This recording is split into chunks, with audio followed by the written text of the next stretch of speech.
anak-anak. Perkenalkan, nama Ibu Natalia Fani Berlianti. Kalian bisa panggil Bu Fani. Hari ini kita akan bersama-sama belajar tema 2, subtema 1, pembelajaran kedua, yaitu menyayangi tumbuhan dan hewan. Apa saja ya materi yang akan kita pelajari pada hari ini? Simak terus video ini. Sekarang kita masuk pada materi pertama. Materi pertama tentang dongeng. Perlu dipahami bahwa dongeng juga bisa disampaikan dalam bentuk teks. Nah, bagaimana cara menjelaskan isi dongeng dalam bentuk teks? Yang pertama, isi dongeng dapat dipahami dengan membaca secara cermat seluruh teks dongeng tersebut. Jadi, anak-anak bisa membaca terlebih dahulu dongeng yang sudah disediakan. Lalu di situ bisa mencatat hal-hal yang penting. Yang kedua, kita juga dapat memahami isi dongeng dengan menjawab pertanyaan-pertanyaan yang ada di dalamnya. Selanjutnya, informasi dalam dongeng dapat ditulis dalam bentuk peta pikiran. Apa itu peta pikiran? Peta pikiran merupakan pokok-pokok atau inti dari suatu dongeng atau suatu bacaan yang kita baca. Peta pikiran membuat pembaca semakin mudah memahami isi dongeng tersebut. Isi dongeng dapat dituangkan dalam peta pikiran. Ini adalah contoh bentuk peta pikiran dalam teks dongeng. Yang pertama, ada informasi 1. Anak-anak bisa menuliskan pokok dalam kolom-kolom tersebut. Dan di tengahnya terdapat judul dongeng yang harus ditulis.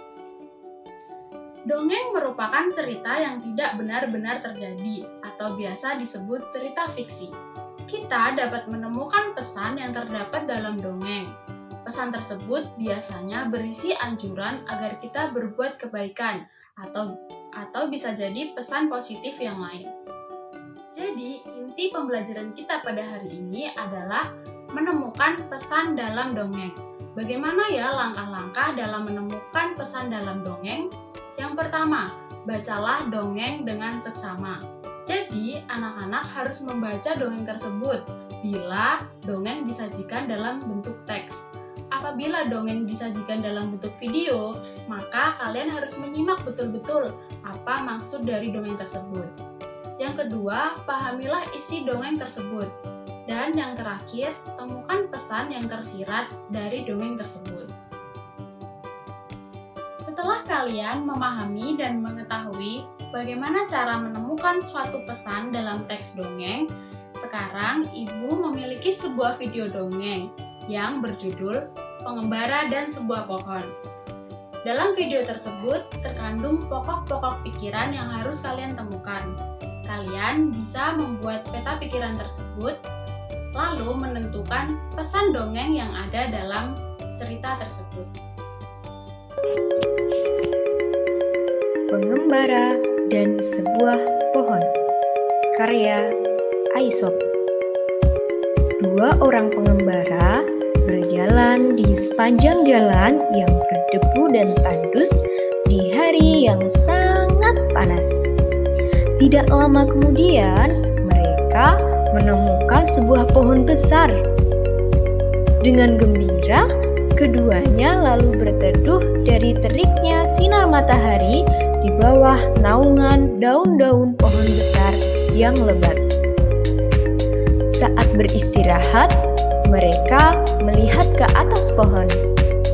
Salah seorang pengembara berkata kepada teman seperjalanannya, "Betapa tidak bergunanya pohon besar ini. Pohon ini tidak memiliki buah, sehingga tidak berguna untuk manusia sama sekali."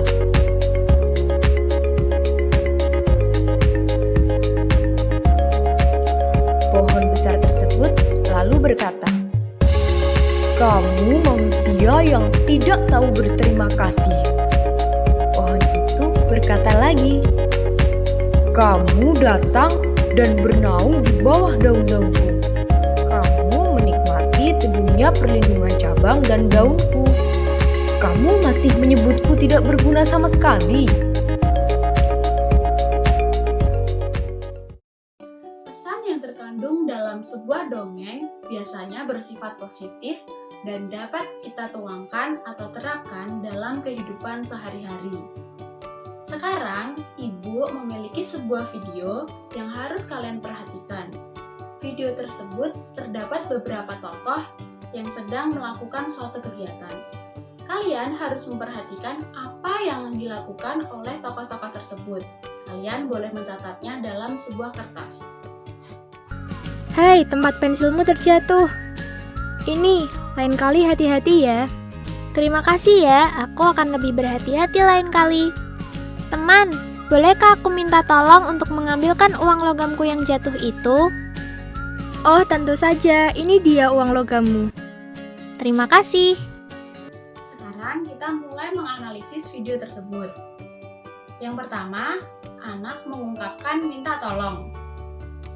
Teman, bolehkah aku minta tolong untuk mengambilkan uang logamku yang jatuh itu? Dan yang kedua, anak mengucapkan terima kasih. Terima kasih ya, aku akan lebih berhati-hati lain kali. Hari ini kita mendapatkan beberapa pelajaran yang dapat kita terapkan dalam kehidupan sehari-hari. Kita bisa mengambil hal-hal positif dari pesan yang terkandung dalam dongeng tersebut. Yang kedua, kita juga dapat mencontoh dan mempraktekannya dalam kehidupan sehari-hari, ungkapan minta tolong dan berterima kasih. Sekian pembelajaran hari ini, sampai jumpa di pembelajaran berikutnya. Tetap semangat dan jaga kesehatan. Sampai jumpa!